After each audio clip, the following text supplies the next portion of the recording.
안녕하세요. 날마다 기막힌 정오의 박재원 목사입니다. 벌써 한 주의 중반이 목요일입니다. 오늘도 힘내시고 주님의 은혜와 평강이 여러분들과 함께 하시기를 주님의 이름으로 기도하겠습니다.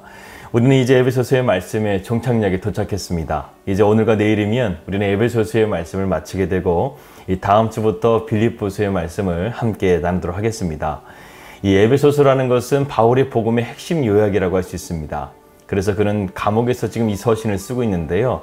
자신의 앞날을 알 수 없는 절대절명의 위기 가운데서 바울은 이제 자신의 안위를 걱정하는 것이 아니라 에베소 교회를 걱정하면서 그들에게 복음의 진리와 그리고 신앙생활에 필요한 여러 가지 신앙의 원리들을 우리에게 말씀해주고 있다는 것이죠. 또한 에베소서는 바울의 성령론의 핵심입니다. 그래서 성령 충만을 통해서 공동체가 가장 작은 단위인 이 가정에서부터 하나가 되어지고 교회 공동체가 하나가 되어지고 또한 국가가 하나 될 수 있다라고 우리에게 말씀해주고 있습니다. 끝으로 바울은 이러한 교회가 필연적으로 영적인 공격을 받게 될 것이고 그리스도인은 주님이 주신 영적인 무기를 가지고 담대하게 이것을 이겨내야 된다고 권면하고 있습니다. 이러한 영적인 무장이 바로 전신갑주이고 여기에 또한 마지막 무기인 모든 간구와 기도라는 것을 통해서 우리 그리스도인들은 신앙 가운데서 승리하고 믿음으로써 전진해 나갈 수 있다. 바울은 이렇게 말씀하고 있는 것입니다. 이제 바울은 모든 말씀을 마치고요. 에베소 교회 성도들을 언제 만날지 모르지만 그들에게 아름다운 말과 격려의 말로 축복의 말로 마무리를 짓고 있습니다. 6장 21절 말씀입니다. 나의 사정 곧 내가 무엇을 하는지 너희에게도 알리려 하노니 사랑을 받은 형제여 주 안에서 진실한 일꾼인 두기고가 모든 일을 너희에게 알리노라. 바울이 지금 사정이 어떻다는 것입니까? 바울이 지금 감옥에 갇혀 있다는 것이죠. 복음 때문에 내가 죄인의 사슬에 매여 있으나 그럼에도 불구하고 내가 하나님의 복음 안에서 충만한 상태에 있다. 성령 안에서 충만한 상태에 있다는 것을 이 두기고를 통해서 그들에게 전달하고자 이렇게 편지를 쓰게 된 것이라는 겁니다. 그런데요, 한번 21절의 말씀을 보세요. 지금 바울이 에베소 교회를 얼마나 사랑하는지를 우리가 느낄 수가 있습니다. 우리가 믿음의 교제 안에서 이러한 교제가 이루어져야 된다는 것이죠. 바울이 에베소 교회를 자신의 목숨보다 사랑했던 것처럼 우리가 성도 안의 교제 안에서도 이러한 희생과 사랑과 헌신이 있어야 된다는 것입니다. 그래서 신앙생활이라는 것은요, 건강한 교제 속에서 성장할 수 있게 되는 거예요. 그래서 교회는 모이기에 힘쓰는 것입니다. 이러한 믿음의 교제 없이는요, 파상적인 마귀의 괴계와 세상의 유혹 속에서 우리는 홀로 버틸 수가 없다는 것이죠. 공동체를 통해서 기도가 더욱더 힘을 얻고 공동체를 통해서 하나님의 나라의 힘을 얻고 공동체를 통해서 성령의 인재를 더욱더 강력하게 받게 될 때 그러한 공동체는 하나님께서 역사해 주시는 공동체가 될 수 있다는 것입니다. 여러분, 주님도 공생의 사역을 보게 되면 홀로 사역하지 않으셨습니다. 제자들과 함께 공동체를 이루셨다는 거예요. 그래서 제자들을 사랑으로 돌보시고 실수를 하더라도 용서하시고 그들에게 말씀으로 깨우쳐 주시고 가르치시고 끝까지 사랑하심을 통해서 그들을 변화시켜 주셨다는 것입니다. 여러분, 우리가 한 가지 기억해야 될 것은요, 그리스도인의 공동체라고 해서 처음부터 완벽하게 시작하지는 않습니다. 처음부터 완벽한 사랑의 공동체가 아니라는 거예요. 각자의 인생을 살다가 신앙으로서 하나가 된다는 것은 정말 인간적인 힘으로는 불가능합니다. 하지만 성령 안에서는 그것이 가능해진다는 것이죠. 그래서 공동체는 모이면 기도하고 하나님의 말씀과 은혜를 나눔을 통해서 믿음의 교제가 더욱더 견고해질 수 있도록 우리가 더욱더 기도하고 노력해야 된다는 것입니다. 마지막 바울은 이렇게 말하고 있습니다. 아버지 하나님과 주 예수 그리스도께로부터 평안과 믿음을 겸한 사랑이 형제들에게 있을지어다. 우리 주 예수 그리스도를 변함없이 사랑하는 모든 자에게 은혜가 있을지어다. 바울이 이제 마지막 말을 축복으로서 마무리하고 있는데요. 여기서 바울이 에베소 교회를 위해서 늘 기도하는 기도의 제목들이 여기에 나오고 있습니다. 여기서 성도의 교제를 아름답게 하는 신앙의 원리가 오늘 바울의 마지막 말씀에 담겨져 있는 것을 볼 수 있습니다. 오늘은 이것들을 나누면서 말씀을 마무리하고자 합니다. 바울은 성도의 교제를 두텁게 하고 격려를 두텁게 하는 하나님의 선물 3가지를 언급하고 있습니다. 첫 번째, 하나님의 선물은 무엇입니까? 평안이라는 거예요. 이 복은 사도 바울이 교회를 기도할 때 빠지지 않고 빌어주는 축복 중에 하나입니다.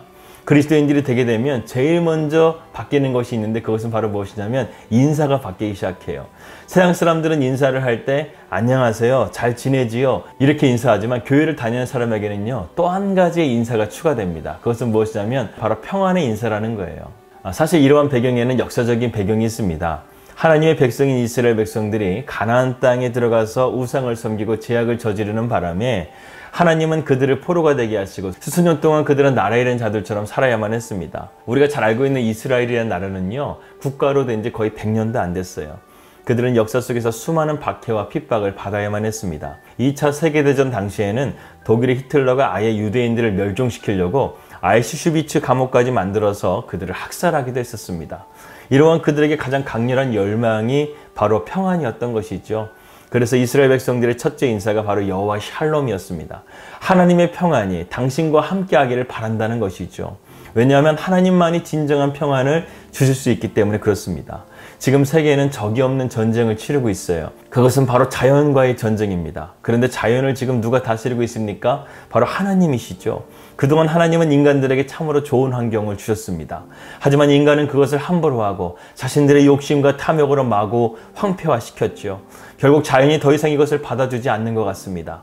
지금 전 세계가 물난리로 진통을 겪고 있고, 중국 같은 경우에는 중요 도시들이 물에 잠기게 되고, 불어난 물을 저장한 댐이 불어난 물을 감당할 수 없어서요, 댐을 3개나 폭파시키는 그런 어려운 가운데 있습니다. 그런데 또 뉴스를 보니까 중국에 태풍이 몰아친다는 뉴스를 보게 되는데요, 정말 그곳에 살고 있는 중국인들이 얼마나 절망적일까요? 그런데 이러한 자연재해는 중국뿐만이 아닙니다. 유럽, 미국, 남미, 아프리카까지 지금 전 세계가 자연재앙으로 진통을 앓고 있어요. 터키와 그리스와 러시아는 지금 산불로 고통을 겪고 있고, 영국과 독일, 프랑스는 우박과 비로소 도시가 홍수에 잠기게 되는 그러한 일들을 겪고 있습니다. 가장 더운 나라인 아프리카에 지금 눈이 내리고 있고요, 비가 내려서 홍수로 지금 피해를 보고 있다는 뉴스도 우리는 보게 되죠. 하루아침에 우리는 이러한 급변하는 세상을 바라보게 된다는 것입니다. 여러분, 코로나는 시작일 뿐이에요. 앞으로 자연재앙이 우리에게 어떻게 닥쳐오게 될지 우리는 정말 긴장하고 두려워해야 됩니다. 그런데요, 그런 가운데서도 인간은 참 어리석은 것 같아요. 이러한 것들을 바라보지 못하고 아직도 자기의 욕심과 탐욕으로 세상을 바라보고 있다는 것이죠. 세상을 어지럽게 하고 있다는 것입니다.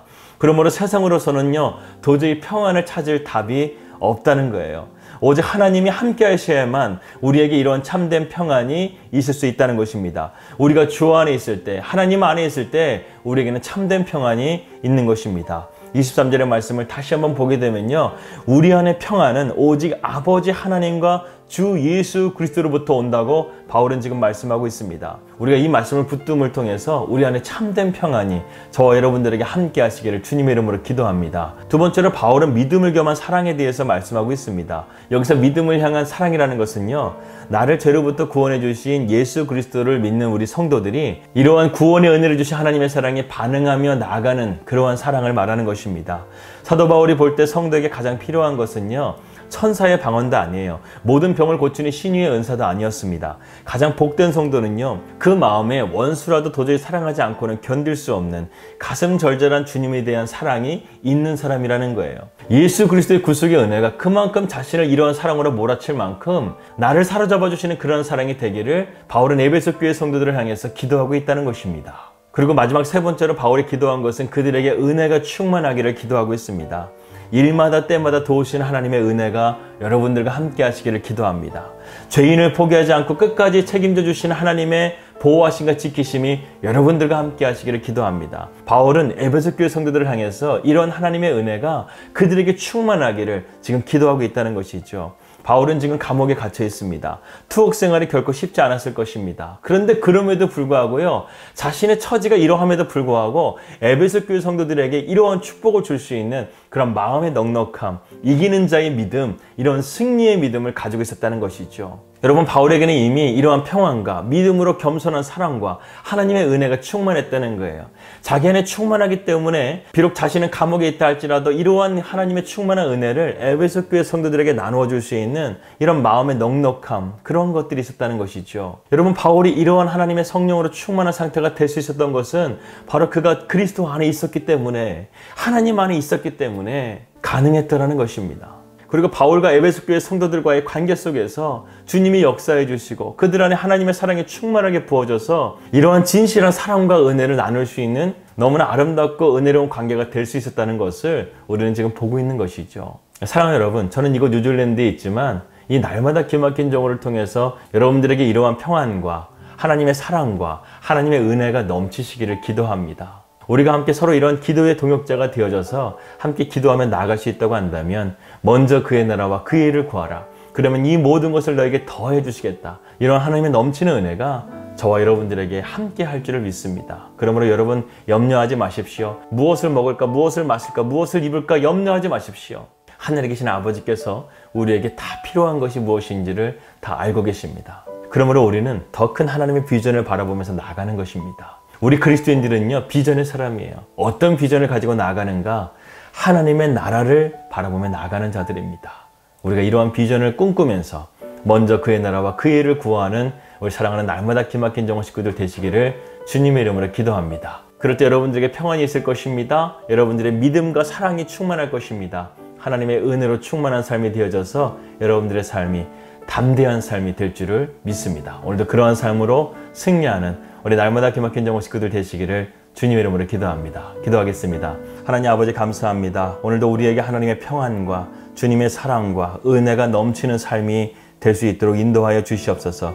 그래서 우리가 세상 가운데 담대하게 나아가서 그리스도인이 세상과 다르다는 것을 보여줄 수 있는 믿음의 사람들이 될 수 있도록 인도하여 주시옵소서. 지금은 말세지말의 때를 우리가 살아가고 있습니다. 우리의 믿음을 잘 지켜내고 그 믿음을 하나님 앞에 증명해낼 수 있는 그런 믿음의 사람이 될 수 있도록 인도하여 주시옵소서. 예수님의 이름으로 기도하였습니다. 아멘. 평안한 하루 되시고요. 저는 내일 뵙도록 하겠습니다. 우리 믿음으로 승리합시다. 할렐루야.